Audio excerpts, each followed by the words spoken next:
Je vois que mon collègue Patrick nous a rejoint également aussi.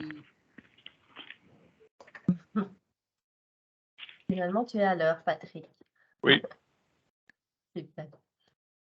Alors, je vais partager en attendant que les participants nous rejoignent. Je vais partager la petite vidéo. Oui. Ok. Alors, je vais me mettre sur le bon endroit. Il ne faut pas que j'oublie de partager le son. Voilà. Et voilà.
Découvrez un monde à part, un monde convivial où l'architecture, la nature et les habitants vivent côte à côte.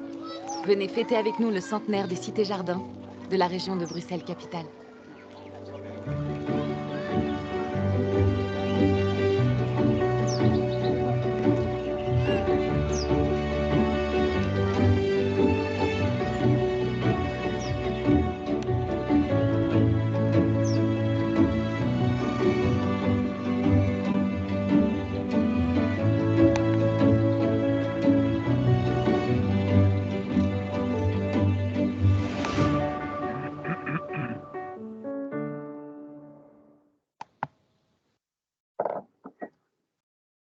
Là. Alors, j'espère qu'il y a un peu plus de participants. Plus de toiture à réparer, attendez, je vais de maisons à couper nettoyer, de chaudières à installer. le YouTube, voilà. J'espère qu'on a un peu plus de participants qui nous ont rejoints. Patrick, je te laisse faire l'introduction comme tu es là. Oui, ça va. Ça va. Ce que je vais faire aussi, je vais partager le lien de la vidéo dans le chat et plusieurs autres liens dont Patrick va parler pendant qu'il pour son introduction. Et on enverra tous ces liens également dans le mail de suivi que vous enverra Clémence. D'accord. Est-ce que l'enregistrement a commencé? Oui, je vois. Ok, très bien. Donc, bonjour tout le monde. Donc, bienvenue à notre troisième et dernière session de formation à propos des cités-jardins. Donc, entre-temps, vous avez peut-être vu que la campagne a été lancée. Donc, une centaine d'événements ont été encodés entre-temps Céline va vous partager le lien avec la agenda.brussels. On a aussi un article sur le même site qui est disponible sur l'événement et qui sera mis à jour bientôt avec les derniers événements qui ont été ajoutés. Donc aujourd'hui, on accueille deux représentants de la Société du logement de Bruxelles Capitale, de Brusselse Huisvestingsmaatschappij, qui est en fait un des descendants du fameux Société nationale des habitations et de logements à bon marché, que vous connaissez sans doute suite aux deux sessions précédentes. Il y a Monsieur Vincent Thierry qui est, j'espère que j'ai retenu bien sa fonction, directeur rénovation à la SLRB, c'est ça? Oui, c'est ça, le patrimoine de la SLRB, tout à fait. Je suis centré sur les rénovations, tout à fait, avec mes équipes et les sociétés, évidemment. Voilà. Et Madame Catherine Grosjean, qui est directrice action sociale, c'est correct, hein? Oui, sociale ou sociétale, mais c'est... Voilà. Okay. Parce que, en effet, les logements sociaux, comme vous le savez, c'est bien plus que des briques, hein. Donc, cette formation va nous faire comprendre le cadre institutionnel qui entoure les cités-jardins dans la région, donc les logements sociaux même, les types de financement, la rénovation aussi, et bien sûr l'action sociale qui fait partie de la mission sociale de l'SLRB. Au niveau pratique, il y a 6 personnes présentes maintenant, donc n'hésitez pas de poser vos questions en live directement en levant votre petit main électronique ou de mettre la question dans le chat et Céline et moi vont monitorer ça. Et voilà, et je cède la parole avec plaisir à Monsieur Thierry. Merci beaucoup. Voilà, je prends le contrôle du PowerPoint. Voilà. Eh bien, merci beaucoup pour l'invitation. Voilà, nous, évidemment, on rentre dans les cités-jardins, ça rentre dans le cadre d'un secteur qui englobe évidemment toutes les facettes de la société, en général, comme on l'a dit. C'est vraiment un secteur qui est très complet. Il y a évidemment, bien entendu, les briques, remarquables pour les cités-jardins, bien évidemment. Et il y a évidemment tout l'aspect des locataires. Et on peut peut-être rappeler un élément important, c'est que lors de la dernière déclaration gouvernementale, le logement était vraiment la première des priorités. Et donc notre objectif dans cette petite présentation, c'est vraiment situer le domaine du logement public, voir d'où on vient à ce niveau-là, l'évolution bien évidemment, et où va-t-on avec ces différents aspects briques et donc l'aspect sociétal dont Catherine Grosjean va beaucoup parler. Voilà. Alors, je passe au slide suivant. Voilà, je vois un peu l'agenda. Voilà, que va-t-on passer en revue? Ben, la genèse du logement social, les différents acteurs avec leur rôle et leur mission. C'est vrai que c'est une belle construction et c'est complexe. Le logement social, ben, ça ne s'est fait pas en un jour, ça s'est construit. On voit que c'est un beau patrimoine. Il n'y a pas que les cités-jardins, on va le voir. Il est diversifié. Et évidemment, c'est un patrimoine, comme tout patrimoine, mais il a besoin de rénovation, avec la qualité comme objectif. Les cités-jardins ne sont pas en reste. On a aussi le focus sur les cités-jardins, avec quelques spécificités, on l'expliquera. Elles sont rénovées, elles sont en rénovation, et elles sont même en extension, on le verra. On voit évidemment que cet ensemble fait partie des enjeux du logement social, et Catherine prendra l'aspect très important qui est vraiment l'aspect locataire, qui est l'aspect sociétal qui sera détaillé. Voilà, donc après chaque point principal, on proposera en fait que vous posiez vos questions, parce qu'évidemment, bon, il y a différents termes qui ne sont pas toujours évidents, mais je vais essayer de désacronymiser les termes, parce qu'évidemment, toute société a son jargon, comme on en est bien conscient. Voilà, voilà. Alors, le premier élément, c'est la genèse du logement social.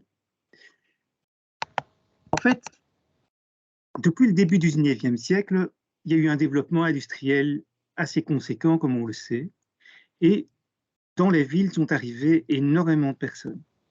Et elles sont arrivées évidemment dans des structures qui étaient encore de l'Ancien Régime et qui étaient vraiment tout à fait inappropriées pour accueillir autant de personnes et dans des conditions qui n'étaient pas structurées.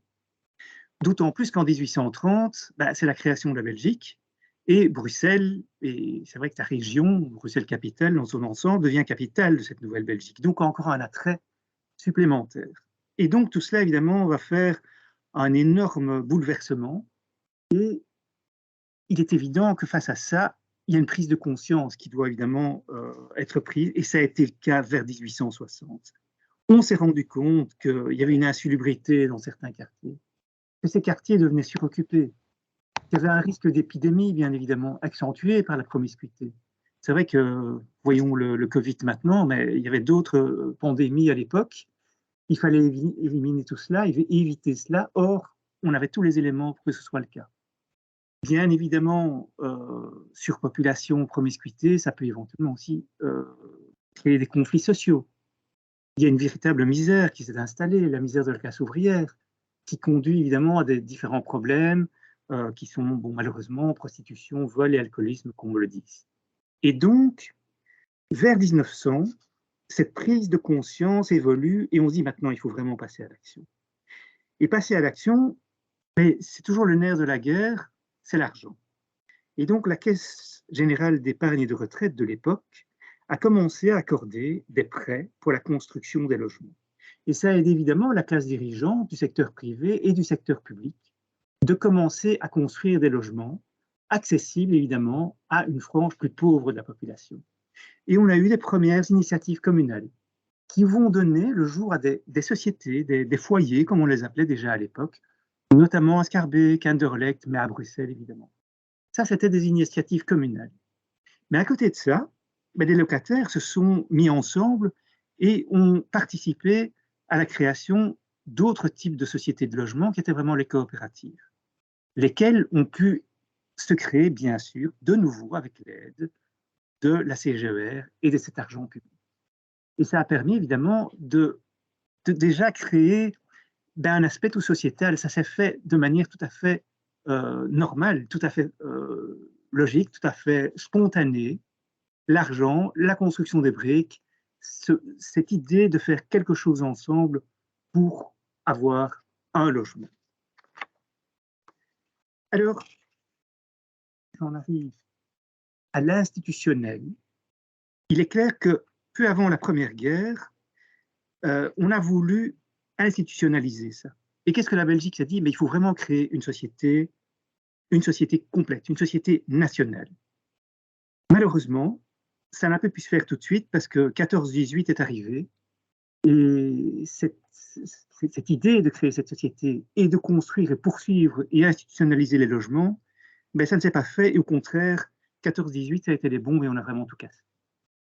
Du coup, évidemment, ce n'est qu'en 19 qu'on a créé la fameuse Société nationale des habitations à logement à bon marché qui a eu pour vocation d'accorder des prêts pour des sociétés locales de logement. À l'époque, c'était des sociétés agréées. Elles étaient agréées par la Société nationale. Maintenant, ce sont des CISP, ce sont des sociétés immobilières de services publics. J'y reviendrai un peu plus tard. Bien évidemment, les choses évoluent et les noms évoluent aussi. Et en 67, cette Société nationale des habitations à logement à bon marché est devenue la Société nationale du logement. Néanmoins, vous connaissez évidemment toute l'évolution de la Belgique et ce besoin, en fait, pour chacune des entités de la Belgique de pouvoir mettre son focus de manière particulière sur des domaines, eh bien, évidemment, il y a eu la régionalisation qui est arrivée, on a eu le transfert de compétences aux régions et le logement est devenu vraiment une compétence particulière. Et on peut le comprendre, c'est vrai que quand on parcourt la Belgique, on voit qu'évidemment, les problématiques en Flandre, à la mer, ne sont pas les mêmes que dans les Ardennes et vice-versa. Et donc, nous avons évidemment les transferts de compétences qui permettent justement d'utiliser au mieux les compétences par typologie, si on peut dire. Une fois que les compétences ont été transférées aux régions, il s'agit évidemment que les sociétés, l'ex-société nationale évidemment, soient reprises par d'autres. Et donc, on a dû diviser cette Société nationale du logement. J'y ai participé et de manière très concrète, eh bien, la Société nationale du logement avait une extraordinaire bibliothèque. Elle avait une extraordinaire médiathèque. Tout ça, ça a dû être partagé.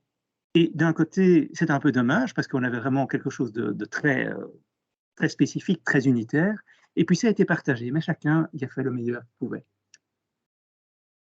Plus précisément pour la région de Bruxelles-Capitale, en 1985, on a créé les premiers statuts de ce qu'allait être, et ce qui est encore maintenant, la Société du logement de la région de Bruxelles-Capitale.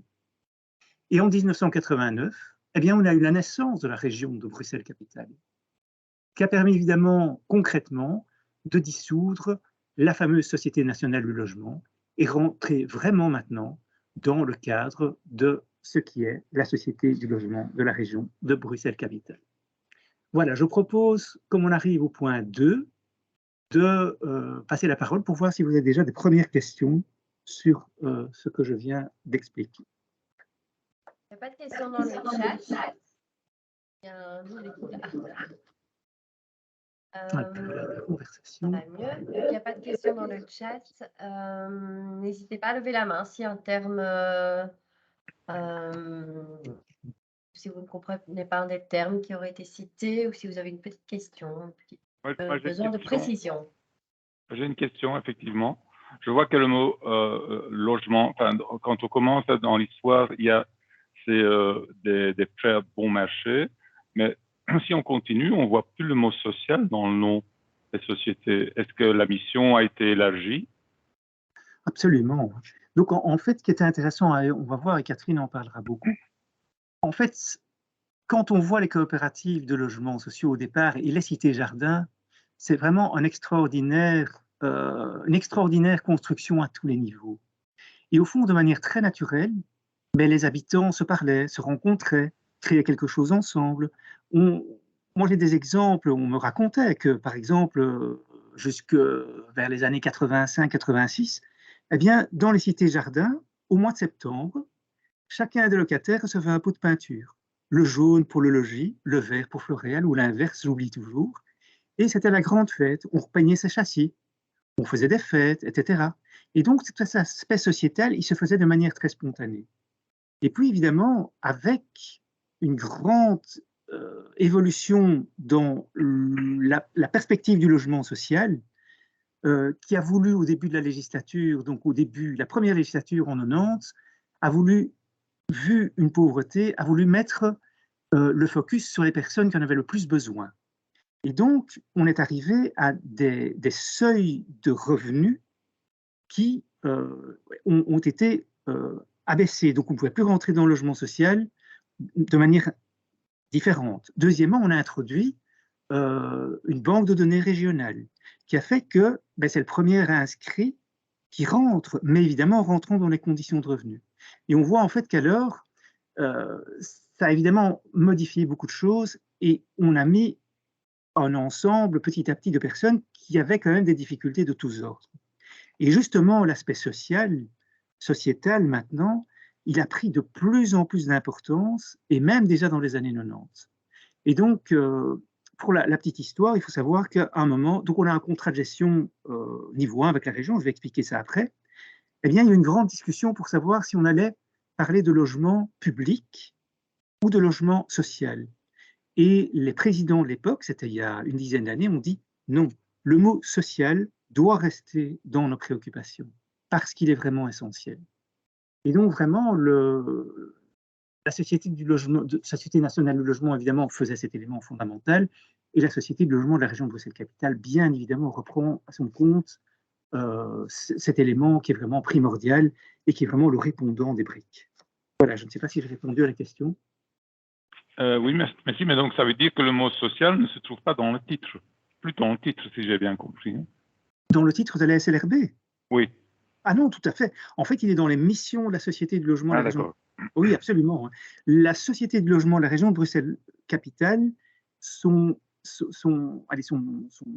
core business, enfin, j'aime pas ce mot-là, c'est le logement social. C'est vraiment ça, et c'est fondamental dans la définition, bien évidemment. Absolument. Ça va? Oui. Voilà. Je passe alors au deuxième point, qui sont les acteurs du logement social. Et c'est intéressant de voir leur rôle respectif et leur mission. On va voir ça au niveau macro. Tout d'abord, on a évidemment, j'ai parlé de l'institutionnel tantôt, on a le gouvernement de la région de Bruxelles-Capitale avec notre ministre ou secrétaire d'État au logement, Madame Nawal Benhamou, pour l'instant. Les ministres, sur base de la déclaration gouvernementale, prennent à leur compte toutes leurs matières et donc ont fixé leur politique.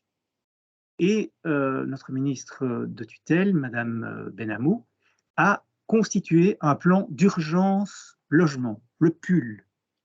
Et cet élément-là a vraiment un objectif de qualité à tous les niveaux. Qualité brique, mais qualité au niveau humain également. Et c'est ce qui fait que du social, on arrive au sociétal. Catherine nous en parlera beaucoup tout à l'heure. Ça, c'est le niveau macro. Le deuxième niveau, c'est la Société du logement de la région de Bruxelles-Capitale, dans laquelle nous travaillons tous les deux. Qu'est-ce qu'elle fait? Eh bien, elle veille à la mise en œuvre des politiques du logement social fixées par le politique. Et nous sommes donc dans la stratégie pour pouvoir effectuer ça, et dans l'opérationnel, bien évidemment, avec nos différentes équipes. Très important aussi, la SLRB, elle a aussi une mission de financer le logement social. J'ai parlé tout à l'heure de la caisse, de la CGER, qui a vraiment été le bâton qui a permis de commencer à financer. Eh bien, nous sommes ce relais à ce niveau-là. La région nous finance, mais c'est la SLRB qui distribue et qui gère tout cela. Et enfin, on arrive à l'acronyme SISP, les sociétés immobilières de services publics, dont le terme avant c'était les sociétés agréées, mais on va voir pourquoi, qui évidemment mettent en œuvre les politiques du logement social, mais évidemment pour chacune de ce qui les concerne. Chacune des sociétés immobilières de services publics dispose d'un patrimoine qu'elle a construit au fil des années. On va voir ça dans les slides suivants. Ça, c'est au niveau macro. Alors, j'ai un souci pour passer à la suite. Attendez, ça ne va pas du tout là. Pourquoi est-ce que je ne peux pas aller à la suite? Voilà, je vais passer à la suite, Vincent. Ah voilà, ici, les rôles et missions. Voilà, merci beaucoup. Voilà, alors la SLRB, je détaille. Donc, qu'est-ce que la SLRB doit faire? Eh bien, c'est mettre à disposition des sociétés les moyens financiers nécessaires à la réalisation de leur mission. C'est agréer les sociétés et exercer le contrôle et la tutelle. Mais là, j'ai vraiment envie d'insister sur le fait qu'on a vraiment complètement changé de paradigme depuis un moment déjà. Ce qu'on fait surtout au niveau des sociétés immobilières de services publics, c'est les appuyer dans leur mission. C'est leur donner des bonnes pratiques. Comme on a une expérience régionale, puisqu'on reçoit l'ensemble de leurs dossiers, etc., eh bien notre rôle, c'est de dire, voilà, nous, on a tout ça, eh bien on va vous aider pour pouvoir synthétiser tout ça, avoir des cahiers de charges, montrer une stratégie, montrer ce que d'autres sociétés font, ce sont les bonnes pratiques, etc. Donc, c'est plus qu'un contrôle et une tutelle qu'on doit bien évidemment exercer. On promeut le logement social aussi. Il faut savoir qu'au début, la SLRB n'avait pas tous les moyens qu'elle a maintenant et la communication était fort réduite. C'était un rapport annuel. Maintenant, ça devient vraiment une communication de haut niveau qu'on a structurée même en communication interne pour qu'en interne, on diffuse nos bonnes pratiques, etc. On promeuve le logement, le social en interne, mais aussi à l'extérieur. Construire et rénover. Alors évidemment, j'ai dit que moi, j'étais responsable surtout de tout ce qui était rénovation des sociétés, rénovation du patrimoine des sociétés, mais la construction est un enjeu majeur. Et c'est vrai que les sociétés ont construit depuis 90 environ 2300 logements, mais maintenant, c'est la société qui prend le relais, la SLRB, et dont l'objectif, c'est de construire d'ici 2025 8000 logements sociaux. Alors évidemment, on promeut bien sûr au sein des CISP des relations sociales entre les locataires et les sociétés. Catherine nous en parlera tout à l'heure. Alors évidemment, notre rôle aussi, évidemment, c'est de donner notre avis sur toute question relative au logement, développer toute étude, on le fait déjà. Je prends un exemple, bon, le règlement régional d'urbanisme est en voie de... Et voilà, nous avons des architectes en interne, eh bien, on délègue effectivement des spécialistes pour donner notre avis pour le règlement régional d'urbanisme. Le plan de développement également, qui est en développement aussi, on fait ça également. Nous faisons des études à tous les niveaux, besoins de logement, etc., la situation des locataires et autres. Donc vraiment, c'est une mission très large et qui se développe de plus en plus. Et c'est normal, le rôle, comme je l'ai dit dès le départ, est primordial au niveau de ce qui a été décidé par le gouvernement. J'en arrive maintenant aux missions des sociétés, les sociétés immobilières de services publics. Elles, donc, elles gèrent au quotidien le patrimoine de leur héritage, quelque part, d'une part. Et évidemment, qu'est-ce qu'elles doivent faire? Elles doivent évidemment attribuer les logements sociaux, comme je l'ai dit, sur base d'une banque de données régionale. Donc, elles doivent analyser les conditions d'accès, etc., gérer les demandes des locataires, etc. Elles doivent évidemment respecter les règles de calcul des loyers, parce que bien évidemment, le loyer répond à des calculs qui ne sont pas évidents, qui dépendent évidemment du logement lui-même, mais aussi du revenu des locataires. Elles ont évidemment comme mission essentielle d'entretenir les logements, mais évidemment les rénover avec notre aide aussi, notamment les financements, assurer évidemment une qualité de vie des locataires, une action sociale et autres. Donc vraiment, leur rôle est vraiment essentiel. Et il faut vraiment dire que le partenariat et la collaboration entre les trois entités, ministres, SLRB et société, est vraiment fondamentale. Alors si on le dit de manière très institutionnelle, eh bien, nous avons en fait avec la région un contrat de gestion. Et ce contrat de gestion reprend dans toutes nos missions des objectifs à atteindre, des objectifs qui sont chiffrés. Je vais donner un exemple. D'ici, on le verra tout à l'heure d'ailleurs, d'ici 2024, eh bien, on espère avoir réceptionné autant de logements, 28 800 logements sur lesquels il y aura eu des interventions. Donc tout ça, vraiment, c'est vraiment monitoré dans notre contrat de gestion niveau 1. Et ça vaut pour tous les domaines de la SLRB. Financier, sociétal bien évidemment, en interne et autres. Donc vraiment, c'est indispensable. Et ce contrat de gestion, il est axé suivant trois grands objectifs. C'est augmenter la qualité, c'est mettre le focus sur le sociétal et aussi mettre le focus sur l'interne pour qu'en fait, il y ait vraiment une efficacité et une efficience de toutes les actions de chacun des collaborateurs et collaboratrices de la SLRB. Et ce contrat de gestion niveau 1, il est décliné en contrat de gestion niveau 2, qui est en négociation maintenant avec le secteur, qui aura évidemment à son niveau les mêmes objectifs. Voilà, donc ça c'est vraiment le cadre dans lequel Catherine et moi travaillons, bien évidemment, avec notre direction générale, nos présidents et les autres directeurs. Je ne sais pas si vous avez des questions déjà à ce niveau-là.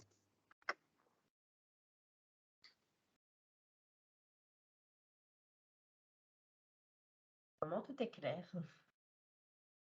Apparemment, non. Alors, ça va permettre de passer à la constitution d'un patrimoine riche et diversifié, outre les cités-jardins. Je peux vous avouer, je ne suis pas architecte, mais ça me passionne. Et là, c'est vrai que j'aime beaucoup parler de tout ça.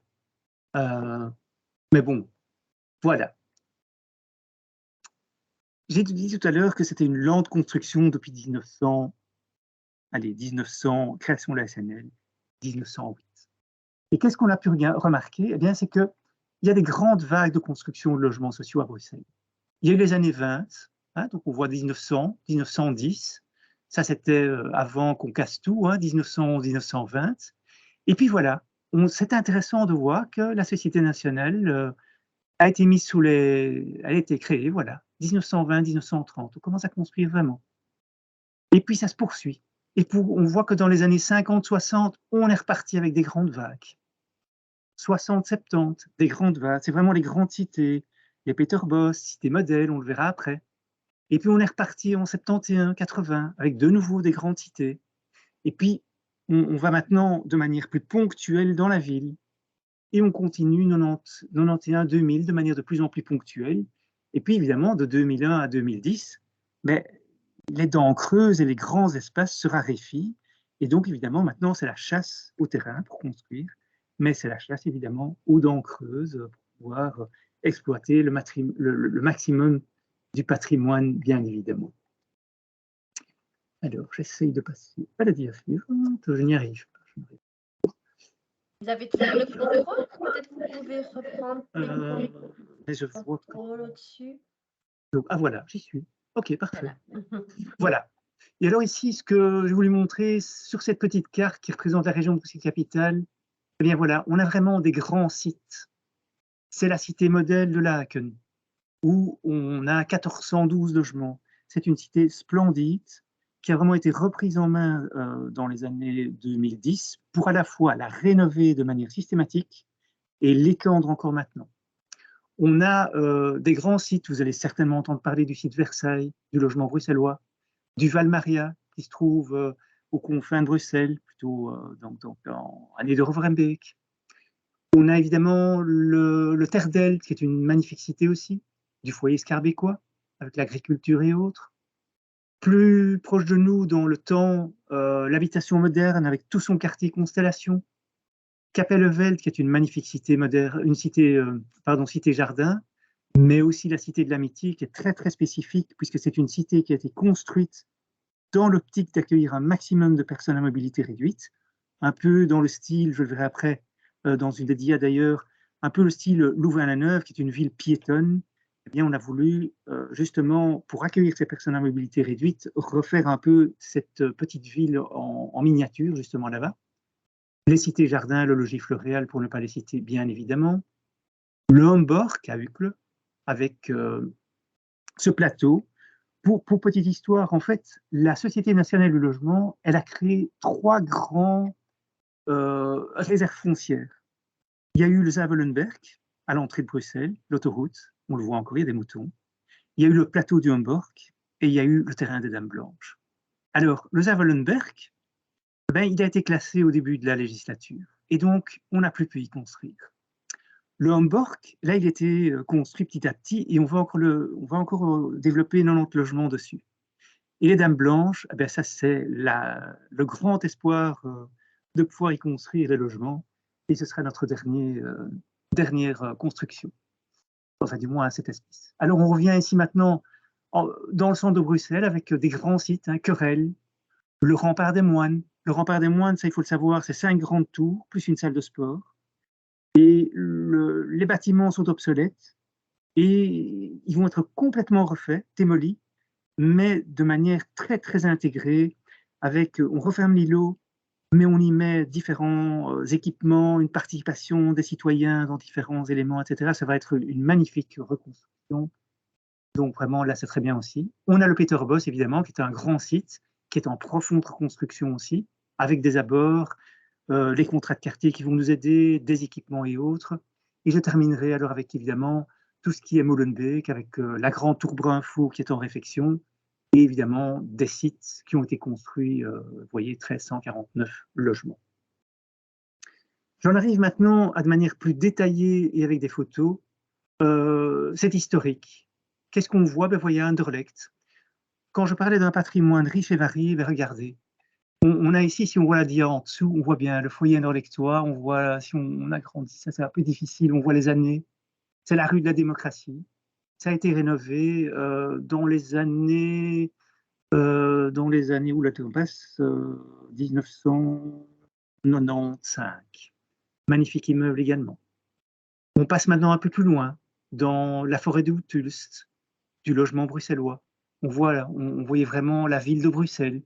Ah, je disais tout à l'heure que la ville était intervenue pour commencer à construire avant que ce soit institutionnalisé. Eh ben voilà, la ville de Bruxelles a construit la forêt de Hulst ici en 1916. On passe maintenant un peu plus loin, au Terre-Delta du foyer scarbécois, qui fait partie d'une des cités jardins, construite en 1934. On a inauguré tout récemment 2-3 immeubles qui ont été totalement rénovés il y a quelques mois. Je vais essayer d'aller plus loin. Voilà. Plus proche de nous maintenant, la cité Capelleveld, nouvelle cité. Ça, c'est la nouvelle cité Capelleveld, parce qu'il faut savoir évidemment qu'elle a été construite, pas par phase, bien évidemment. Et ici, moi, j'ai vraiment cerné, pas les toitures plates des logements, mais ici, on voit vraiment des toitures à versants. Même il y a 4 versants. C'est extraordinaire aussi, avec des volets. Allez, les volets là, c'est vraiment d'une richesse vraiment incroyable. Et allez, vraiment, c'est gai de pouvoir vivre là-dedans. On passe maintenant à toute autre chose, mais qui est vraiment très beau aussi. C'est au logement molenbeekois, donc à Molenbeek, le quartier de Rouvre, qui comporte énormément de logements. C'est la rue Martens. Alors c'est amusant parce que dans le plan du logement, on a construit rue Martens également un nouvel immeuble dans les années 2002. Et on a repris un immeuble d'angle qui reprend un peu ceci, mais évidemment dans l'architecture actuelle, donc des années, bien évidemment. Et pour montrer qu'on s'inspire encore, les architectes s'inspirent un peu du passé pour poursuivre cette histoire. Plus près de nous, l'habitation moderne avec la site Constellation, ici c'est la rue de la Balance.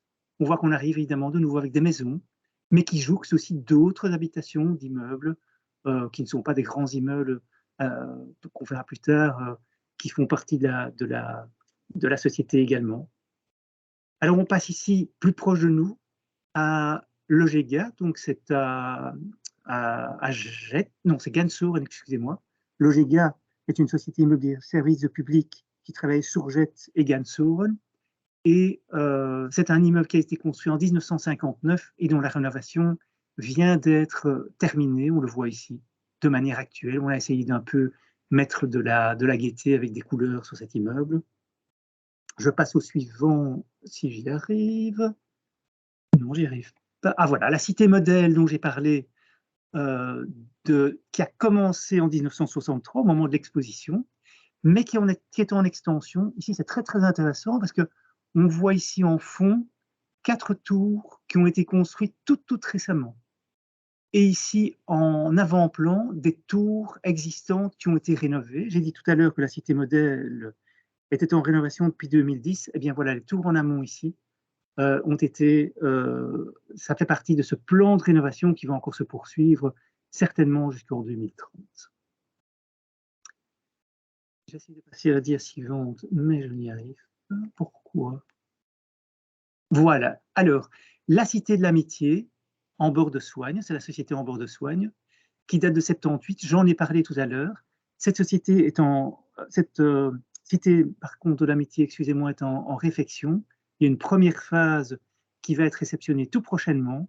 Et vraiment, ça fait partie d'un master plan, un ensemble, qui va évidemment vraiment donner le focus pour encore favoriser la mobilité dans cette cité pour les personnes justement à mobilité réduite. Et c'était évidemment l'idée de départ. Le Val des Épinettes de la société de nouveau en bord de Soignes, c'est une construction de 1997. Et c'est amusant parce que quand on voit la cité de haut, elle ressemble à un scorpion. Je ne vais pas vous le montrer ici, mais voilà. Voilà un peu la richesse du patrimoine. Alors, il y a peut-être quelque chose que je n'ai pas dit tantôt par rapport aux sociétés immobilières services publics, mais au départ, il y avait 34 sociétés immobilières. Et on s'est dit, 34 sociétés, ce n'est pas efficient. Et depuis 2018, il y a eu énormément de fusions de sociétés. On est arrivé maintenant à 16 sociétés immobilières de services publics. J'ai un peu écharpé tout à l'heure Logega. Eh bien, Logega est un exemple d'une société fusionnée. Ça a été Gansoren, la villa de Gansoren et Jet, le foyer Jetois, qui ont fusionné parce qu'au fond, l'idée, c'était de se dire il faut, pour une efficience, qu'il y ait un minimum de logements. Ce n'était pas le cas. Et on s'est dit minimum de logements, c'est quand même 2500, 3000 logements. Et pour l'histoire, une des sociétés qui avait le moins de logements, c'était le Home Familial bruxellois, qui avait plus ou moins 500 logements.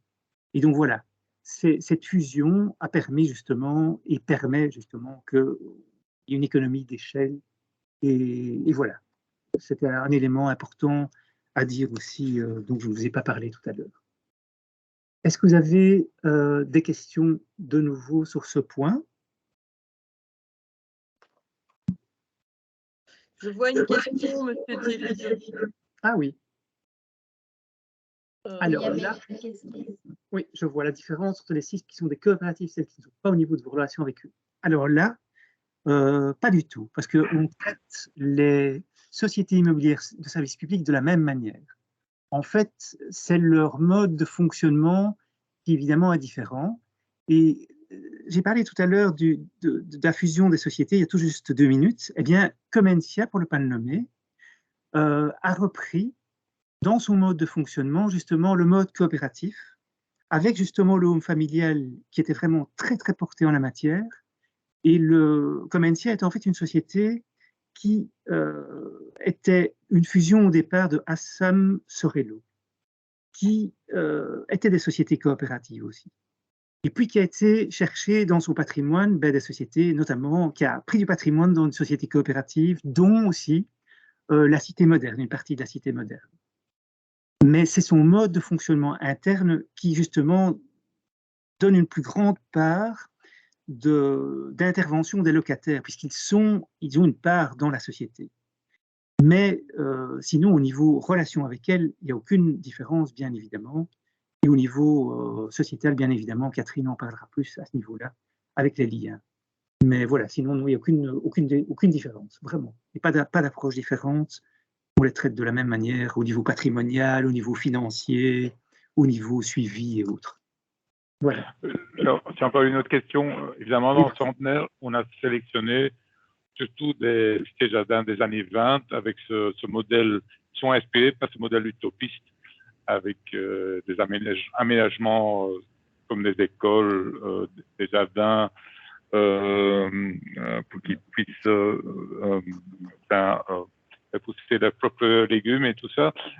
J'ai compris que par après, dans les années 50, cette idéologie, on l'a un peu abandonnée dans le sens qu'on a construit des maisons avec des jardins point à la ligne.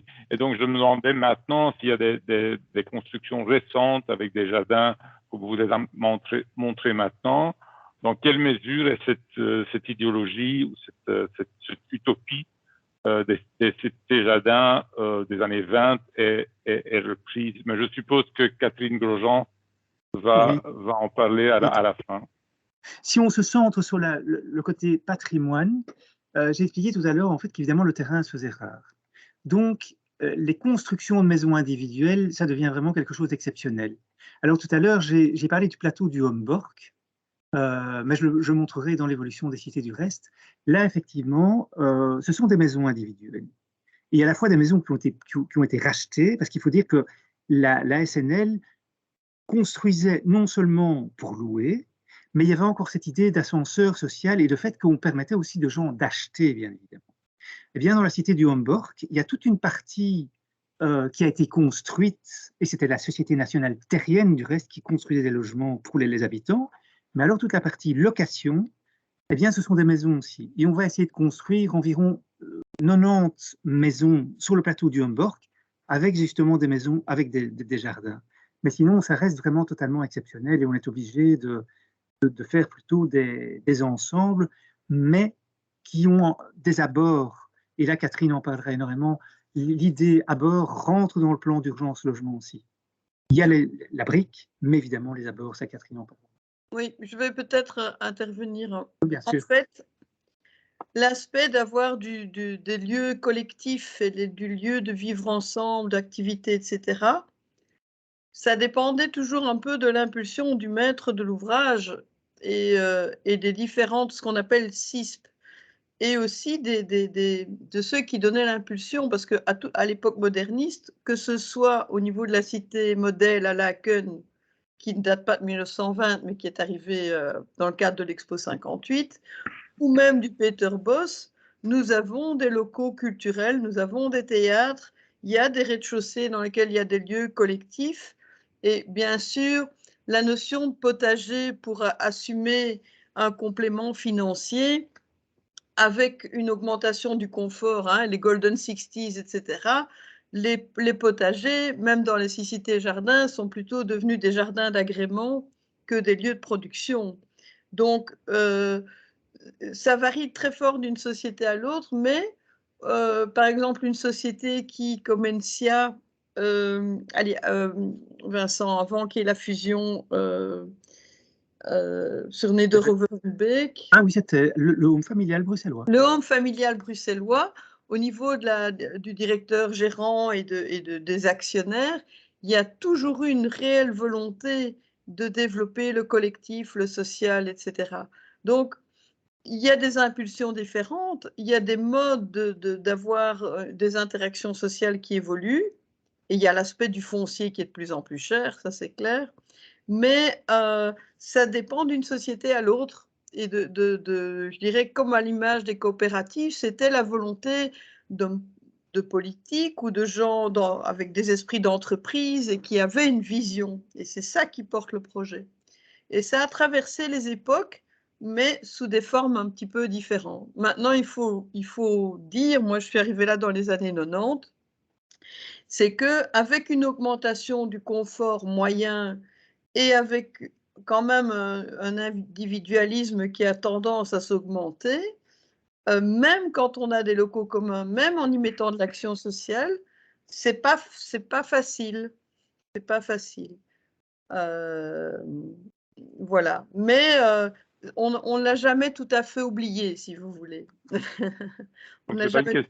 c'est pas une question d'idéologie, c'est le contexte sociétal qui a changé, qui fait qu'on est beaucoup plus individualiste et Voilà, moins voilà, collectif. c'est ça. Ouais. Voilà. Et aussi, il y a la pyramide des âges. Vous devez savoir que pendant très longtemps, les gens, quand ils rentraient dans le logement social, bon, certains le quittaient, mais d'autres, ils restaient jusqu'à leur fin de vie. Et donc, on n'a pas les mêmes interactions à 5 ans, à 20 ans, à 30 ans, à 40 ans et à 80, quoi. Donc, ça a aussi un impact. Il y a aussi des cycles de vie. Vous voyez, les cités-jardins, on s'entend, mais on a vu aussi la population qui évolue et on est dans une phase de transition. Toujours, hein, mais un peu plus accentuée maintenant, puisque des gens qui sont rentrés à 20 ans et à 60 ans, ben, petit à petit, c'est une population qui disparaît et d'autres arrivent. Ok, C'est merci ce beaucoup. que M. Van der Voilà. Motten expliquait aussi, hein, cette pyramide des âges et c'est par exemple ces potagers qui finalement sont plus des jardins d'agrément parce qu'il n'y a pas vraiment d'engouement finalement ou d'investissement dans ces potagers. Mais je me demandais quand même avec cette crise Covid, le confinement, etc., est-ce que ça n'a pas changé et redynamisé justement ce côté sociétal Absolument. plus que Donc, jamais? depuis une dizaine d'années et aussi lié à la paupérisation, etc., on voit que dès qu'il y a une activité de potager collectif, ça a du succès tout de suite, quoi.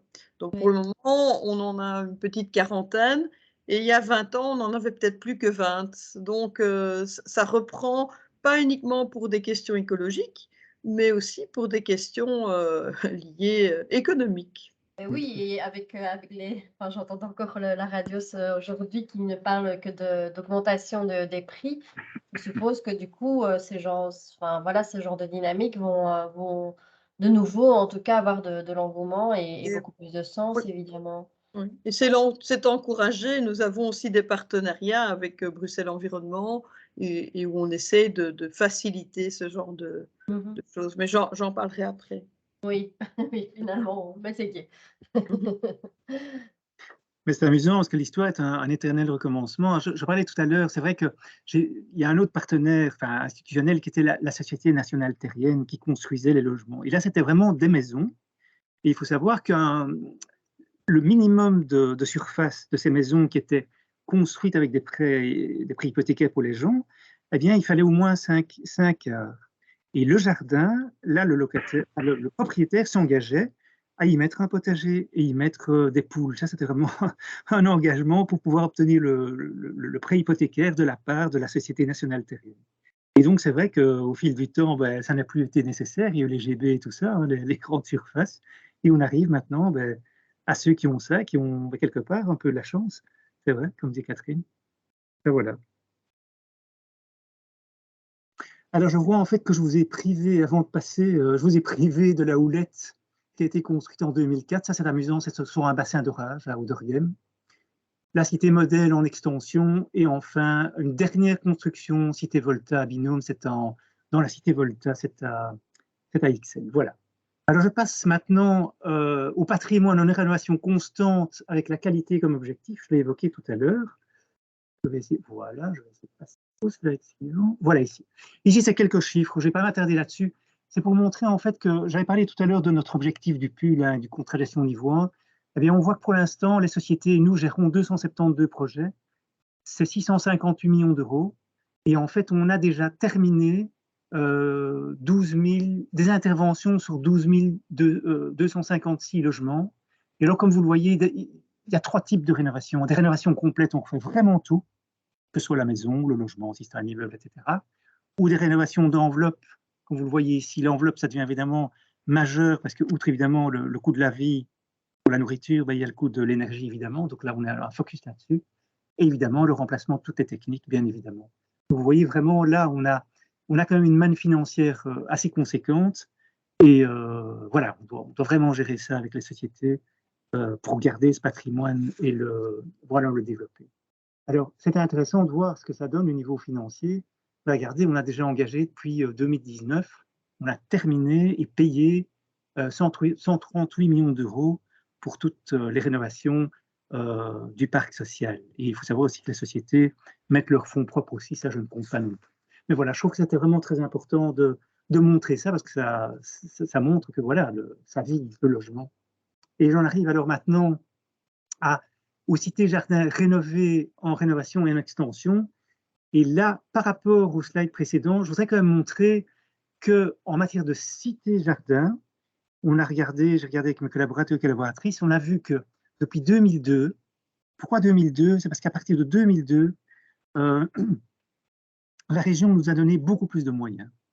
Et il a dit, tous les 4 ans, on vous donne 200 millions, enfin on met dans les caisses SLRB, à charge de distribuer ça aux sociétés, 200 millions d'euros. Et tous les 4 ans, c'est 200 millions d'euros supplémentaires. Et à partir de 2010, ça a été même 300 millions. Et on arrive maintenant en fin de quadriennal, où on termine les 300 millions, mais on voit maintenant à long terme, on voit à 10 ans, et on veut travailler sur 900 millions. Tout ça, c'est en étude maintenant pour terminer ça cette année-ci, pour lancer tout ça. Mais en tout cas, depuis 2002, donc cette année des premiers quadriennaux, eh bien, on voit qu'on a dépensé 61 millions pour les rénovations complètes des cités. Donc, quand on fait vraiment les maisons en entier, quand on fait des rénovations partielles, c'est 28 millions. Quand il y a des rénovations style chauffage, électricité et autres, eh bien, c'est 17 millions. Et à l'heure actuelle, dans les perspectives, eh bien, on a déjà 142 millions qui sont déjà identifiés pour des rénovations complètes, 91 millions, vous voyez, 40 millions pour des enveloppes et 11 millions pour des travaux liés à des composants techniques. Donc, on voit vraiment que les cités-jardins ont eu et ont encore énormément de besoins, et on en tient compte, évidemment, au maximum. Je vais peut-être intervenir. Oui. Il y a un écho, mais... Oula, on n'entend pas très bien, Madame Grosjean. Il y a un écho. Oui, voilà. Ah, ça va mieux. Voilà, ce que je voulais signaler, ce qui peut intéresser aussi votre public, c'est que les cités-jardins, quand on fait un projet sur une cité-jardin, c'est un peu plus complexe. Il y a l'aspect patrimonial, mais je ne vais pas parler de cet aspect-là. Mais c'est que, par exemple, un chantier, on travaille maison par maison. Et donc, le temps pour le maître de l'ouvrage, donc la société, pour aller visiter un chantier sur maison par maison, c'est beaucoup plus chronophage que sur des immeubles collectifs, quoi. Et donc, on a, ces 20 dernières années, il y a eu aussi un renforcement des équipes au sein des sociétés de logement et au sein de la SLRB pour qu'ils aient du personnel pour suivre ces chantiers, pour faire des états des lieux aussi, pour voir quels sont les besoins pour ce patrimoine-là. Par exemple, il y a 30 ans, il n'y avait pas spécialement un architecte dans la CISP qui pouvait faire ce conseil technique, non pas pour faire les plans, etc., mais pour désigner un autre architecte, etc. Et donc, ces 20 dernières années, il y a vraiment une augmentation, une prise de conscience de ces métiers-là au sein des différentes sociétés. Et qui a été soutenu par la région et la SLRB. Parce que souvent, l'argent, c'est bien, mais s'il n'y a pas des personnes pour lancer les marchés publics, pour désigner les architectes, pour même définir quel type de rénovation il faut, et puis après introduire un dossier, et puis après désigner un architecte, faire les marchés pour les entrepreneurs, etc., le système était un petit peu grippé, si vous voulez. Et tandis que maintenant, au sein des 16 sociétés de logement, et peut-être que les fusions aussi ont eu un peu cet objet-là, ça permet d'avoir des équipes en fonction des sociétés, des équipes techniques avec non seulement tout ce qui est l'entretien, mais aussi des équipes qui permettent de développer ces projets, de les faire réaliser et de suivre les chantiers. Voilà. Ça va. Alors, je voulais quand même illustrer certaines rénovations. Je dis, ben voilà, pour preuve qu'on rénove les cités-jardins, je prends l'exemple ici de la cité, c'est comme Annecy, c'est la cité moderne rue du Grand Air. Un projet qui a pris énormément de temps. Alors c'est vrai que parce que cette cité en plus, elle est classée. Et alors il faut savoir évidemment que quand la cité est classée, c'est extrêmement difficile de préparer les marchés, comme Catherine l'a dit tout à l'heure, Catherine Grosjean, parce qu'il faut lancer des marchés de services, mais il faut aussi respecter de manière intégrale le patrimoine. Et une des difficultés de la cité moderne, c'est qu'il faut vraiment introduire les permis d'urbanisme à l'inverse de cités comme le Logis Floréal, où en fait il y a un plan de gestion patrimoniale qui est vraiment extrêmement détaillé et qui permet évidemment aux auteurs de projets alors de savoir exactement ce qu'ils doivent respecter pour éviter de demander un permis d'urbanisme pour tout et n'importe quoi, pour toute intervention bien évidemment. Mais voilà, la rue du Grand Air ne rentrait pas à ce niveau-là, donc la cité moderne n'a pas ce plan de gestion patrimoniale. Et voilà, c'est une difficulté supplémentaire, parce que c'est vrai qu'obtenir des permis d'urbanisme est évidemment fondamental pour pouvoir agir bien évidemment. Un autre exemple qui est en cours maintenant, mais voilà, ça c'est une photo du Logis Floréal. Les enveloppes de maisons, ici c'est un projet de 60 maisons dont on refait les enveloppes, il est même dupliqué, il y en a 60 de plus du reste. Le projet est en cours depuis 2020 et le résultat est splendide, vraiment, vous le verrez quand vous allez visiter avec les différentes personnes intéressées. Voilà. Alors, les extensions, je l'ai évoqué. Je peux encore poser une question là-dessus? Bien sûr, bien sûr. Ouais, pour moi, je suis occupé du centenaire, quelque chose qui revenait tout le temps, évidemment, c'est cette discussion entre le besoin d'un logement social qualitatif et en même temps le respect pour toutes ces règles patrimoniales. Hein? Et à certain moment, je pense qu'on a trouvé un équilibre. Est-ce que vous pouvez un peu expliquer comment ça se réalise dans la pratique? Est-ce qu'on arrive à trouver des compromis? Oui, mais c'est extrêmement délicat parce que quand il s'agit de logements classés, en tout cas, et j'ai l'exemple avec toutes mes équipes et les sociétés qui sont concernées, ce n'est pas facile du tout parce qu'on est entre l'idée de maintenir ce patrimoine classé qui est extraordinaire, mais comme vous dites, qui est occupé, sa vocation, c'est quand même être occupé. Et on se retrouve évidemment avec ce souci de préserver le patrimoine, mais de pouvoir l'habiter avec des préoccupations actuelles, c'est-à-dire évidemment du chauffage moderne, évidemment une isolation. Et là, évidemment, pour les permis d'urbanisme, de manière générale, pour aider les sociétés, on a vraiment des contacts tous les mois avec Urban pour justement éviter qu'il y ait des blocages et autres, pour qu'on soit vraiment en symbiose et autres. Et on essaye maintenant de le faire aussi avec la DPC parce que c'est encore plus délicat. Parce qu'il faut bien imaginer qu'une intervention dans des logements classés est encore subventionnée par les monuments et sites de surcroît. Et donc, ils viennent évidemment voir si, effectivement, on respecte dans les rénovations l'historique, bien évidemment. Et alors, évidemment, il va falloir entamer, et ça c'est certain, une réflexion sur l'amélioration et peut-être l'adaptation du plan de gestion patrimoniale pour permettre évidemment d'isoler davantage et autres, mais dans le respect absolu du patrimoine, bien évidemment. Mais c'est vrai qu'il faut vraiment combiner la richesse, cette histoire, avec évidemment des préoccupations actuelles et une évaluation évidemment des techniques. Et là, on essaie vraiment au sein de la SLRB, on le construit avec l'aide du cabinet, tout à fait.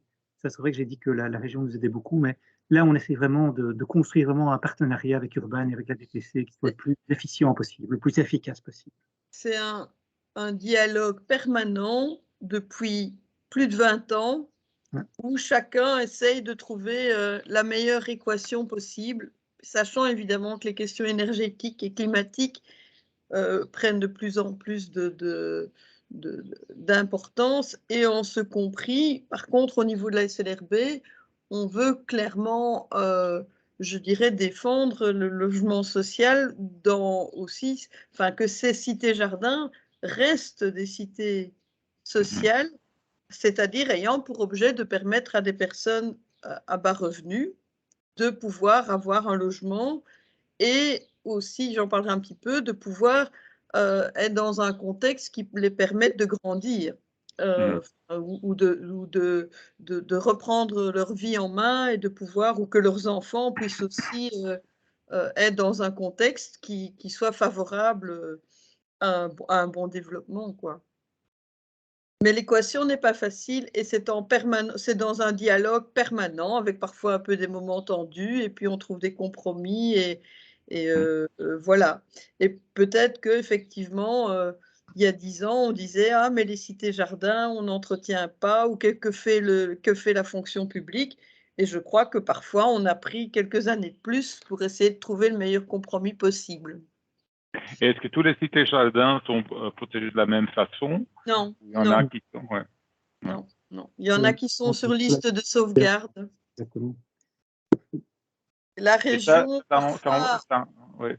nous a un peu avoué que le patrimoine des cités-jardins est tellement grand que s'ils classaient toutes les cités-jardins, ben, ça exploserait le budget des monuments classés.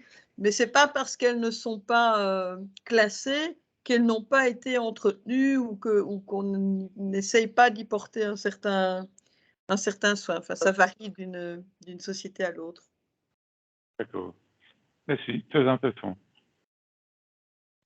Alors voilà, donc on arrive maintenant, vous l'avez dit, les cités ben, elles sont en extension aussi. Et alors si on prend l'exemple de la cité moderne, ça c'est un projet dont je m'étais occupé quand je faisais encore des nouvelles constructions, eh bien on a Comencia qui, rue de la Gérance, a réussi à faire construire une extension. Alors ici c'est amusant parce que ça c'est Siméon Wachtelard qui était l'architecte, il était très connu, il s'occupait de l'ordre des architectes du reste. Il nous a fait ici, d'ailleurs je l'ai dans mon bureau, un superbe croquis de ce qu'il voulait faire et ça a été accepté. Et donc, on a au sein de la cité moderne que vous allez certainement visiter, eh bien voilà, ici en dessous, voilà la réalisation de 43 nouveaux logements qui ont été faits dans les années 2010. Et donc, je trouvais que c'était vraiment une grande réussite, à la fois pour développer une cité qui est quand même historique et qui est classée, bien évidemment, et qui a quand même pu être étendue dans un respect qui était contemporain. Ici, Archiduc Sud, ça c'est aussi très intéressant. Ça, c'est le logis Floréal. On est Square des Archiducs. Et là, en fait, oh, c'est dommage, j'aurais dû le mettre. Il y a un bâtiment Belliris qui était classé, pas Belliris, pardon. Il y a un bâtiment qui était classé et qui a été complètement financé par Belliris. C'était une réussite totale. Et en vis-à-vis, derrière les pépinières de Boisfort, si vous les connaissez, eh bien, il y a un nouveau projet de construction qui est terminé maintenant, qui est opérationnel, avec vraiment un respect vraiment actuel de l'architecture. C'est vraiment une très belle réussite. Et donc, c'est aussi une possibilité d'extension d'une cité-jardin. Voilà. Je vais en arriver, s'il n'y a plus de questions, parce que je vais comme laisser la place à Catherine, les enjeux actuels du logement social. Et je vais donc, ce sera l'occasion de faire la passerelle alors vraiment avec le sociétal, qui est quand même quelque chose qui est très important. Et c'est pas pour rien que Catherine est devenue directrice. Tout récemment, c'est ce grand aspect qui est vraiment devenu majeur. Alors, les enjeux, mais il y a une crise du logement. Quand on le voit, on voit la région de Bruxelles-Capitale, eh bien, la population bruxelloise est la plus défavorisée de 3 régions quand on voit les revenus disponibles. On voit qu'à Bruxelles, on a 27 704 € pour une Flandre à 33, une Wallonie à 29 et une moyenne de 31. Et donc, on voit évidemment que le loyer moyen dans le secteur privé, excusez-moi, est de 750 € en 2018 et le logement social permet évidemment d'avoir des loyers qui sont évidemment plus proches de ce que les gens peuvent payer. Mais avec un bémol, c'est que sur la liste d'attente des logements sociaux, on a pratiquement 50 000 ménages et si on l'actualise en 2021-2022, on dépasse maintenant largement les 51 000 attentes de ménages sur une liste d'attente. Et c'est vrai que quelque part, notre rôle, évidemment, c'est de pouvoir maintenir, évidemment, le patrimoine loué et occupé surtout. Alors, c'est vrai qu'on parle beaucoup de l'inoccupation du logement social. On dit, voilà, pour l'instant, il y a 4 000 inoccupations. Mais il faut savoir que dans les 4 000 inoccupations, vous en avez plus ou moins 1 500 qui sont en travaux, 1 500 en études, et tout le restant, c'est du vide locatif. Donc, ça veut dire que qu'est-ce que la société fait? J'ai parlé de l'entretien aussi, c'est dire, bon, voilà, un locataire quitte, eh bien, quand on attribue le logement à un nouveau locataire, le logement, il doit être quand même nickel, au niveau fonctionnement, au niveau état, sécurité, bien évidemment, et ça prend 2-3 mois. Et alors, la régie des sociétés immobilières de services publics, parce qu'elles ont des régies pour aller plus vite, elles ne passent pas toujours par marché public, eh bien, le logement est nickel. Et donc, quelque part, petite digression, quand on parle de l'inoccupation du logement social, ça ne veut pas dire qu'on ne fait rien. Au contraire, ça veut dire qu'il y a du travail dans les logements. Et les logements inoccupés ne sont pas les mêmes logements. C'est évidemment chaque fois une rotation. Voilà, c'est une petite digression comme ça, mais c'est pour dire que, vu cette liste d'attente, eh bien, maintenir le patrimoine à niveau, l'adapter, améliorer sa qualité dont j'ai parlé, c'est vraiment quelque chose d'essentiel, outre les nouvelles constructions.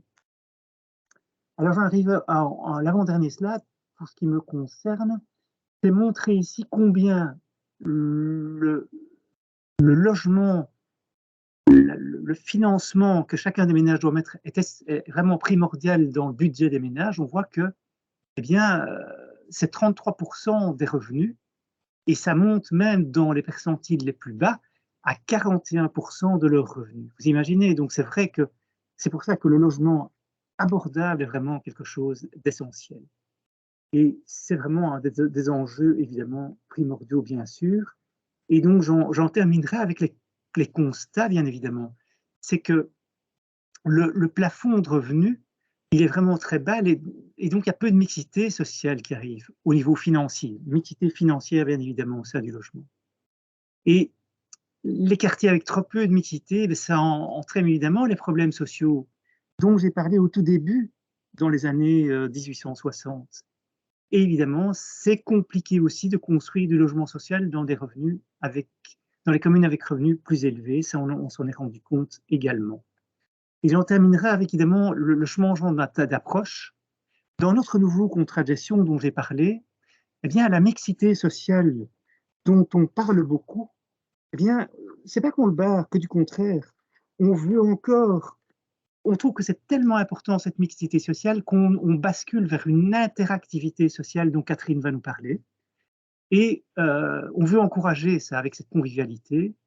Et il y a, comme je l'ai dit, la création d'une direction action sociétale que Catherine remplit maintenant. Et c'est vraiment super chouette qu'on ait ça. C'était vraiment essentiel, je trouve. Et alors, on revient évidemment, grâce à ça, au fondement participatif des cités-jardins. Voilà, je passe la parole à Catherine. Il n'y a pas d'autres questions. Merci beaucoup.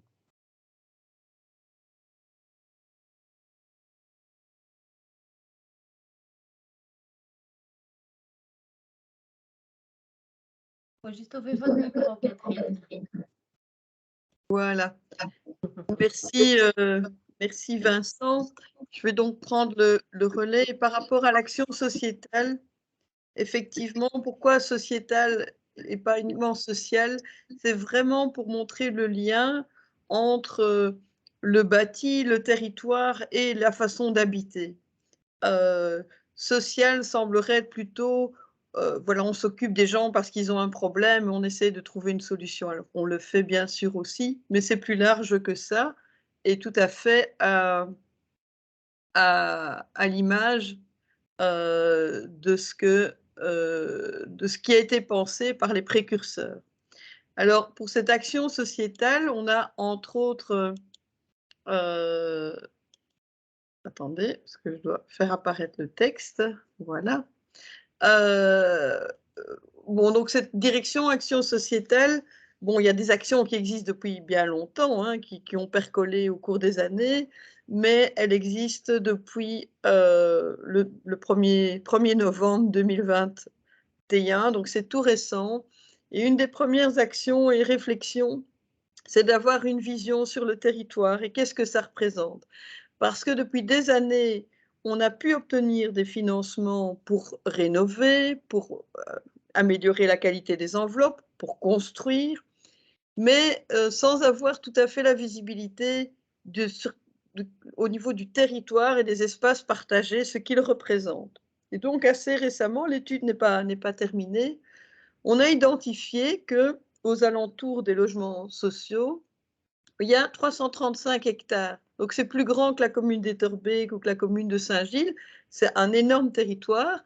Et donc, 280 hectares est propriété des CISP. Parce que pour certaines zones, alors je ne sais pas si c'est le cas au niveau de la cité modèle, mais souvent, il y a des rétrocessions des CISP vers les communes parce que les frais d'entretien sont énormes et que la ville de Bruxelles, par exemple, est un partenaire plutôt exemplaire pour essayer de soutenir les CIF, sachant que ces lieux sont partagés vis-à-vis de qui, pas uniquement des locataires des logements sociaux, mais également de tous les habitants de la région ou tous ceux qui veulent y aller. Alors, dans ces 280 hectares, ben, on a des terrains de sport, des jardins privés, des jardins collectifs, ben, un peu de parking et de voirie aussi, mais ce n'est pas ça qui est la plus grande surface. On a des espaces de jeu, et là, je vous ai mis un peu le chiffre des potagers, mais sachant que c'est un chiffre qui a tendance à augmenter et que nous soutenons aussi. Et dès qu'on en crée ou dès qu'il y a une demande, ils sont d'office occupés. Par contre, au niveau des cités-jardins, on voit que ceux qui sont dans des maisons qui sont plus âgés, etc., on n'a pas encore de dynamique, ou en tout cas, je n'en ai pas identifié pour recréer des potagers dans les jardins privatifs. Mais on va un peu investiguer prochainement de ce côté-là. Mais on n'est pas encore dans ce stade-là. Et puis, il ne faut pas oublier tous les espaces collectifs intérieurs qui ont été créés au cours du temps. Donc, il y en a eu dans les années 20, il y en a eu dans les années 50, dans les années 70. Et pour ce qui est aujourd'hui, par exemple, au niveau de l'Alliance Habitat ou du plan logement, eh bien, quand ils construisent plus de 40 logements, ils peuvent intégrer un équipement de type sportif, où on a beaucoup de partenariats avec les communes qui disent « Ah ben, il nous manque un espace pour créer une crèche ou on demande pour qu'on puisse fournir un espace, une salle de fête. » Où on a aussi beaucoup développé de ce qu'on appelle l'habitat innovant, avec par exemple le projet Bilobap qui permet, là c'est de l'habitat partagé, c'est-à-dire que les personnes ont des chambres et puis il y a des lieux d'espace commun. Bien sûr, ça ce sont des projets pilotes et comme je dis, hein, souvent ces projets qui poussent encore plus loin ou qui essaient de développer des choses communes et pour l'intérêt général, il y a souvent ou une ASBL ou une CISP ou une communauté, et il faut reconnaître que la SLRB est très ouverte pour soutenir cela. Donc le but n'est pas de généraliser tout, mais on essaye quand même de répondre aux différentes demandes lorsque l'on construit ou lorsqu'on fait des grosses rénovations pour essayer d'apporter aussi un lieu de développement potentiel de relations sociales constructives, positives. Alors, comme M. Thierry l'a dit, donc le but dans les objectifs qui sont bien exprimés dans nos contrats de gestion, c'est justement de renforcer la qualité des espaces collectifs et de définir une stratégie pour mieux exploiter, alors exploiter c'est peut-être pas le bon mot, mais optimiser en tout cas la qualité des espaces partagés. Alors pour ça, il faut trouver des moyens. Il y a entre autres un programme 101e% qui travaille sur 2 axes. C'est la réalisation et la conception de projets artistiques sur des sites de logements sociaux en incluant la participation, les enjeux urbanistiques et artistiques. Donc, ce n'est pas une œuvre paf qu'on plante là, mais c'est vraiment tout un processus. Ce programme fête ses 20 ans cette année et il y a une vingtaine de réalisations qui ont été faites. Et à partir de ce programme et de la cartographie que je vous ai présentée, le contrat de gestion prévoit aussi d'élargir les possibilités d'action et de consacrer un autre pourcent. Donc le pourcent vient du fait que on réserve ou on donne une somme supplémentaire par rapport au fameux programme d'investissement dont M. Thierry vous a parlé, hein, donc des 300 millions des quadriennaux, pour justement apporter un plus. Et ça, ce sont des projets qui sont subsidiés à 100%. Donc, vous devez savoir, quand on octroie des fonds pour rénover du patrimoine ou pour construire, il y a 50% qui est subsidié et l'autre moitié qui doit nous être remboursée petit à petit. Tandis que sur ces programmes-là, c'est du subside à 100%. Il y a la dynamique des CISP, il y a des CISP qui sont plus proactifs que d'autres. On a parlé de l'exemple de la cité modèle où il y a eu tout un plan de redéveloppement des activités au pied des grands immeubles. Il y a des sociétés comme le logement bruxellois aussi qui sont fort proactives pour développer différentes dynamiques. Et aussi les partenariats. Alors, on a des partenariats avec Bruxelles Environnement qui nous a soutenus pour pas mal de choses et où on a beaucoup de complémentarité. Par exemple, là, on va lancer un appel à projet Good Food orienté vers les CISP. Et on verra s'il y en a d'autres. Et on essaye aussi maintenant de voir, sur base de cette cartographie, si par exemple quelqu'un comme Bruxelles Mobilité, pour tout ce qui est mobilité douce, pourrait aussi avoir intérêt à développer, par exemple, des chemins de traverse ou même quelques pistes cyclables qui pourraient percoler à travers nos sites, quoi. Parce qu'on n'est pas toujours identifié comme partenaire, cette cartographie n'était pas disponible et donc nos administrations cousines n'en avaient pas toujours la conscience et la connaissance. Alors, il y a bien sûr les briques, et puis les habitants, c'est quand même aussi notre richesse, c'est l'enjeu pour la région bruxelloise. Il y a à peu près 86 000 habitants dans les 40 000 logements existants. Et au niveau de l'action sociale, on travaille sur 3 axes, l'individuel, le collectif et le communautaire.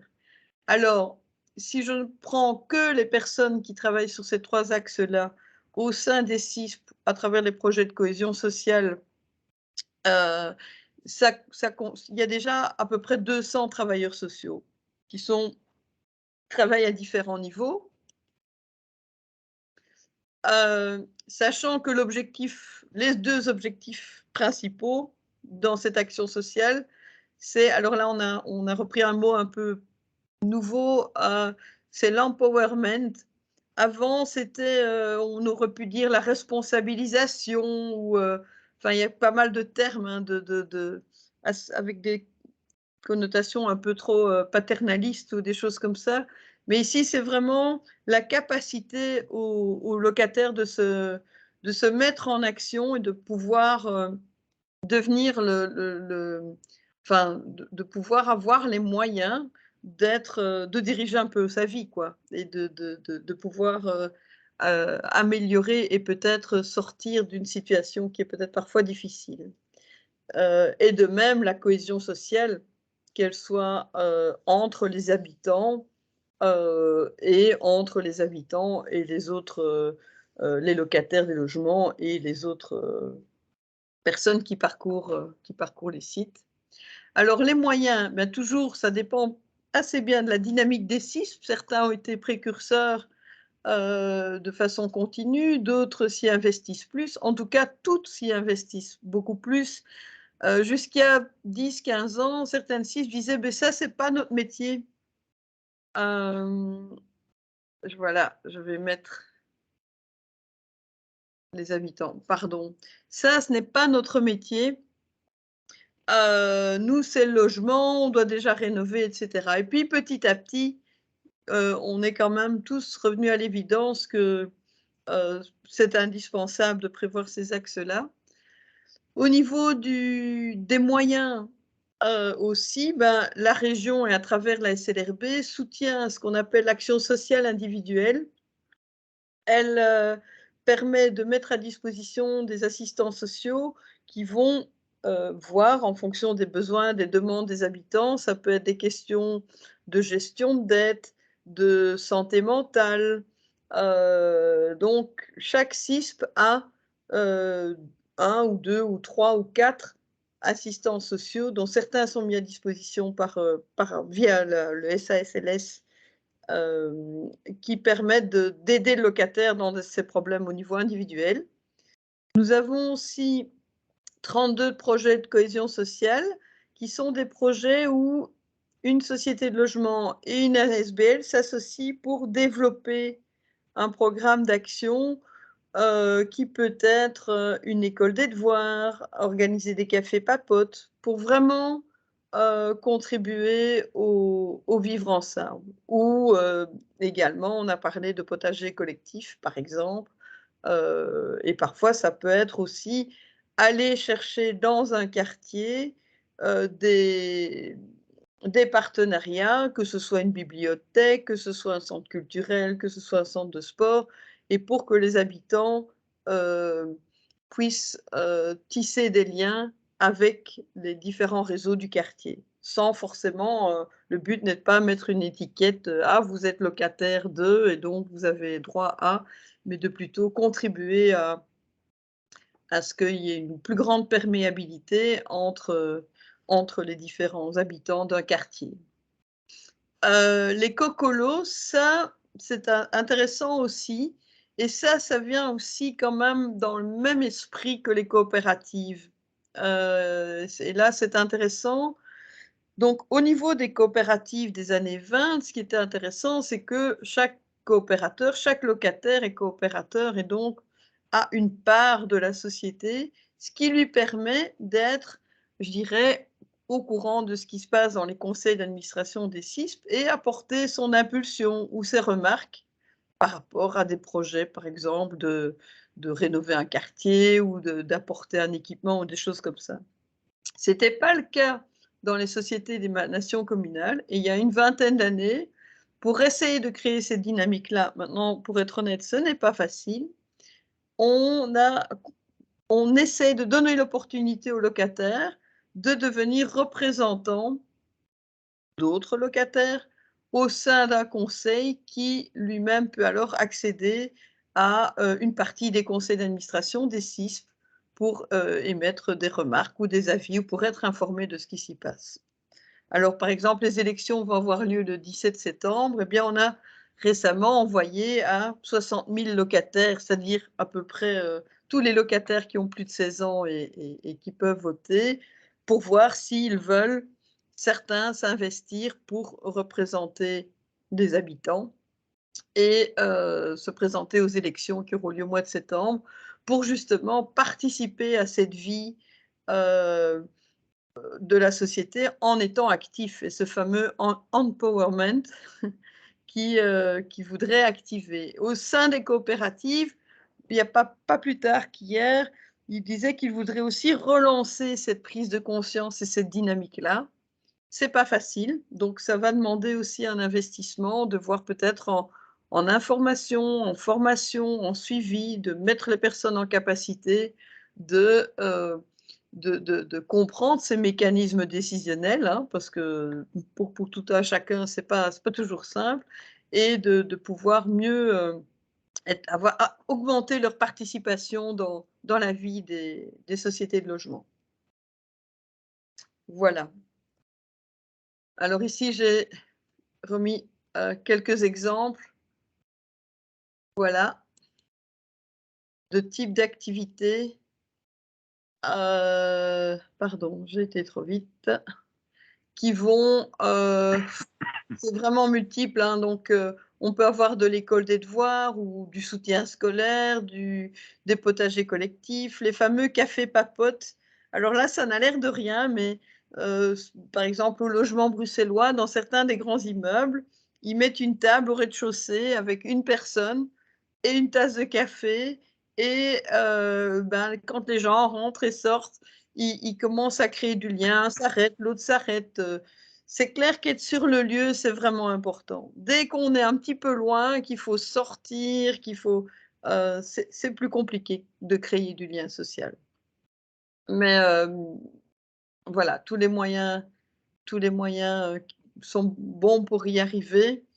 Et on est non limitatif, quoi. C'est pour ça qu'on fait souvent des appels à projets, comme par exemple pour la cohésion sociale, parce que si un partenaire, en fonction d'un lieu, propose une activité qui nous paraît, ça peut être une épicerie sociale ou on va essayer de les soutenir.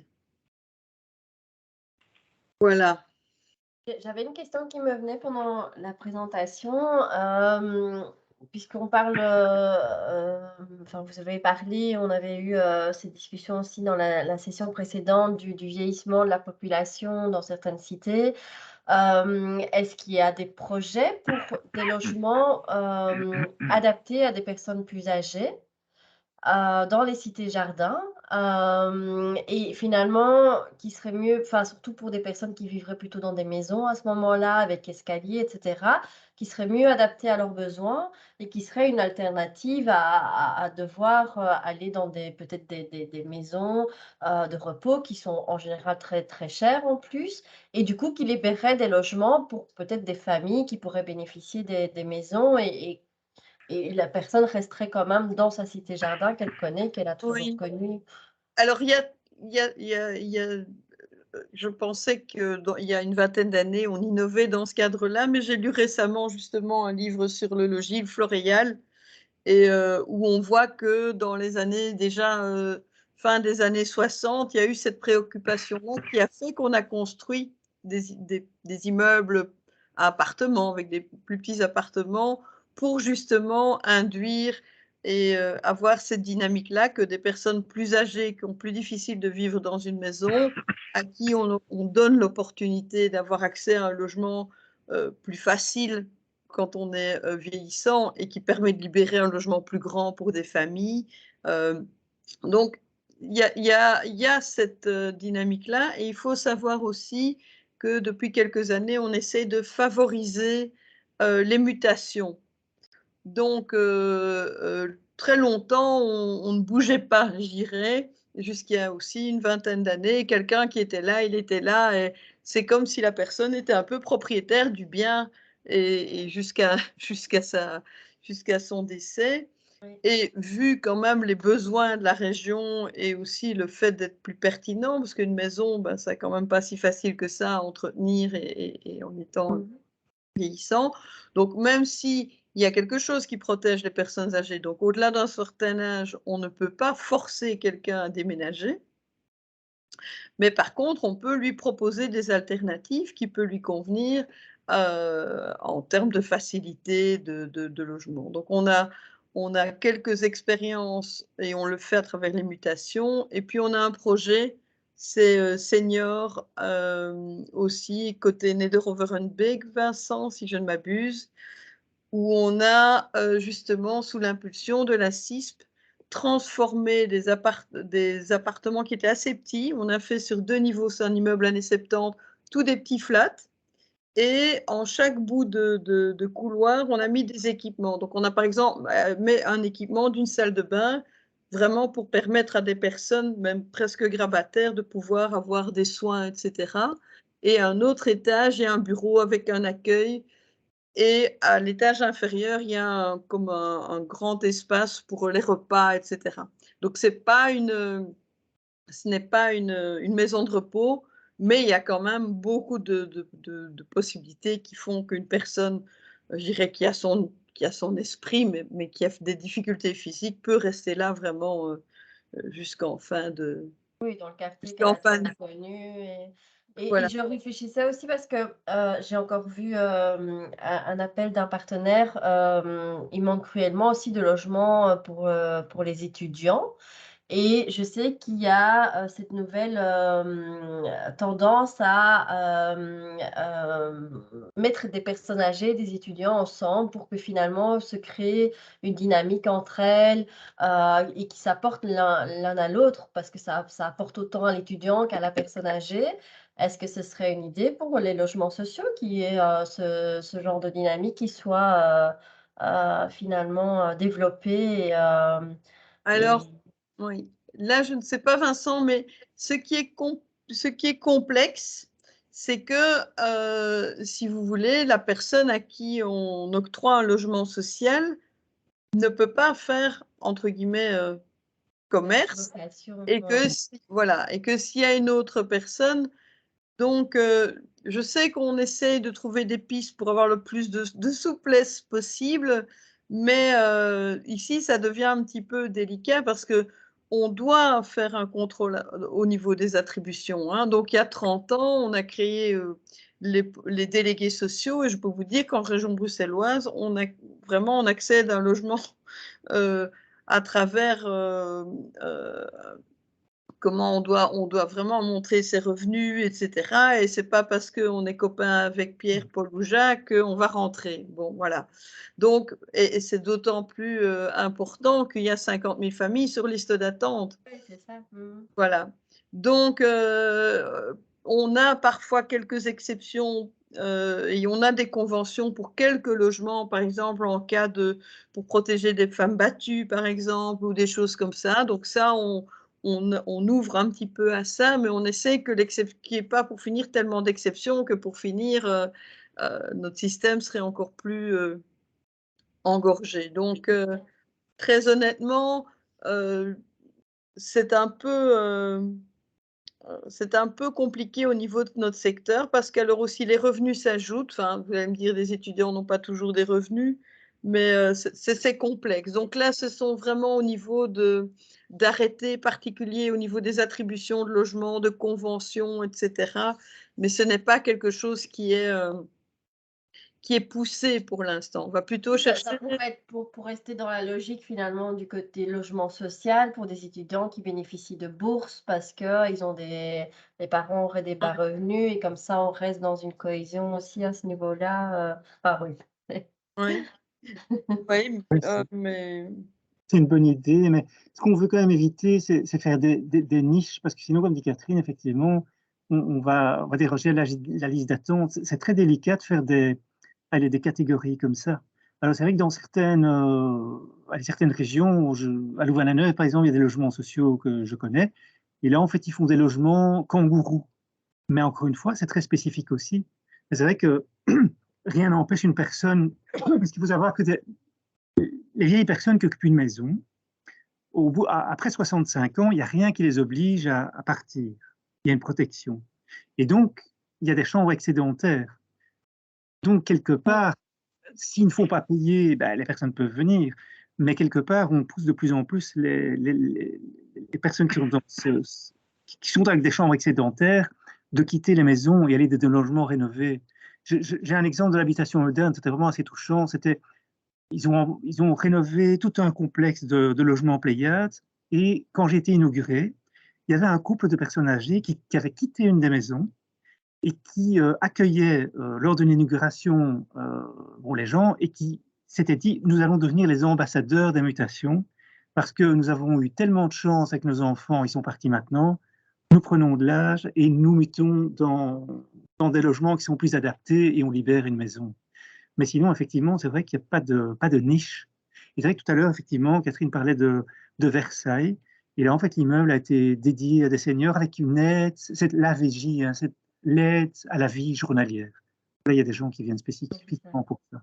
Mais sinon, c'est vrai qu'il n'y a pas d'institutionnalisation pour justement cette mixité avec étudiants et autres, parce que ça, voilà, c'est comme ça. Mais par contre, parfois des personnes qui sont dans le logement social vont, quand leurs enfants deviennent un petit peu grands, les inscrire pour qu'ils puissent éventuellement accéder à... voilà, donc si vous voulez, on n'exclut pas les étudiants. Le problème, c'est que la liste d'attente est tellement longue que voilà, c'est compliqué. Je pense qu'on n'a pas, si vous voulez, c'est pas dans notre objet principal. Et je pense que souvent, alors, il y a les cités universitaires dont elles ont un patrimoine trop petit aussi, mais permettent de mettre un cote ou quoi à disposition à un prix correct, on va dire. Oui, c'est ça. Mais, enfin, personnellement, je suis persuadée qu'on en revient à ce style de vie communautaire. Comme dit Patrick, on est passé dans une période, c'est vrai, très individualiste.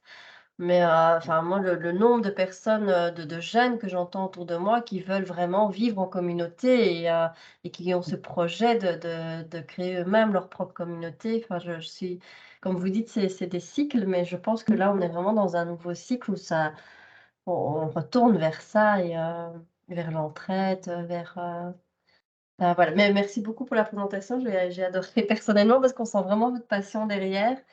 Ah ouais, on le sent vraiment. On était en petit comité aujourd'hui, mais je sais que la vidéo va être regardée parce qu'on a eu un pic à une des premières vidéos de 65 vues, je pense. Donc voilà, ça sera certainement regardé en replay abondamment. Mais merci beaucoup. J'ai vraiment passé un bon moment avec vous, personnellement. Ce qu'on peut peut-être aussi dire, c'est profiter de... Il y a une peur par rapport au logement social et par rapport à une image tronquée qui est liée à ce qu'il y a eu en France dans les années 60. Et de dire qu'on peut vraiment, on se met vraiment au service des habitants et de la région, et que souvent, il y a beaucoup d'endroits dans la région, si je vous dis que c'est du logement social, vous n'allez pas me croire, et que pour obtenir des permis, souvent, on construit moins que ce que l'urbanisme n'accepte par rapport à des promoteurs privés. Et que donc, depuis au moins 10, 15, 20 ans, ce que nous construisons, ce ne sont pas des grandes tours écrasantes, on essaie vraiment de... Parce qu'on sait qu'il y a cette peur. Et en plus, on vient avec du service et de l'entretien d'abord, quoi. Voilà. Voilà. Donc, merci aussi de nous avoir... donc, les cités-jardins, elles sont encore bien vivantes et c'est un secteur qui peut vraiment apporter un plus à l'ensemble de la société. Oui, je partage juste encore le commentaire, je ne pense pas que vous l'avez vu dans le chat, Christiane qui nous disait que certains locataires sociaux effectuent des rénovations dans leur maison. Je pense que ça, c'était par rapport à la discussion de, comment vous appelez ça, des transferts, c'est ça, non? Je ne sais plus le mot que vous avez utilisé. Ah, par les mutations. Les mutations, voilà. Ah, mais normalement, ils ne peuvent pas. Hein. Ils doivent demander... non, ils ne peuvent pas toucher leur logement. S'ils veulent faire des modifications, ils doivent demander vraiment l'autorisation de la société. Et ça ne peut pas évidemment être des modifications structurelles et autres. Hein. Je pense que c'est peut-être... non, ça, ils ne peuvent pas faire normalement. Ça, non, ça, les sociétés... D'autant plus que les sociétés ne rembourseront pas alors. Hein. Et ce qui est vrai, c'est vrai que quand j'y réfléchis, c'est vrai que dans des maisons, j'ai visité, il y a des locataires qui, par exemple, avaient mis une cuisine super équipée dans une maison au Homburg, par exemple. Mais c'est vrai que c'est toujours avec, et ça c'est dans les coopératives, effectivement, mais alors effectivement, l'autorisation de la société, bien sûr. Ça, c'est vrai. C'est quand même la minorité, je pense. Certaines maisons ont un problème d'humidité ascensionnelle. Oui, c'est exact. Oui, c'est vrai. Mais alors, on réagit. Hein, donc, les sociétés, tout de suite, font des interventions dans les murs de soutènement et autres. Oui, mais ça, c'est les vieilles maisons, ça, c'est clair. Mais à ce niveau-là, on est vraiment intransigeant parce que les logements doivent répondre au code du logement. Et dès qu'il y a un souci, il faut une intervention. Sinon, la DIR, elle peut intervenir de manière officielle et à la limite, fermer le logement. Donc là, il y a toujours une intervention de la part des sociétés à partir du moment où la société est au courant du problème, bien évidemment. Ça, c'est clair.